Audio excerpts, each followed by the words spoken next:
filtre yok. Yok. Ya Evet. bak, Bizim hiçbir videomuz Bak şimdi. Şimdi bir bu kadına bak. Yani bak, evet benim.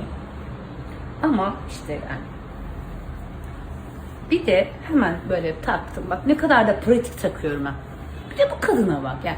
İkisinin arasındaki farkı siz kendiniz ayırt edebilirsiniz. Bu benim mutluluğum. Bununla mutlu oluyorum. Sizin de mutluluğunuz. Sizin de mutluluğunuz olsun. Bu sizin seçiminiz, sizin elinizde yani. Yapacağınız tek şey çıkıp buraya gelmek. Yani Çıkıp burada- bu sona gelmek. Burada bant kullanmak istemediğinizde, saçınızı kazımak istemediğinizde Evet. çözümler var. Var. Siz yeter ki bu sona gelin. Ne istediğinizi anlatırken o zaten yıllardır bu işin içinde olduğu için, işini profesyonelce yaptığı için sizin ne istediğinizi zaten anlıyor. Siz ne istediğinizi anlatın, çözümü bu sonda.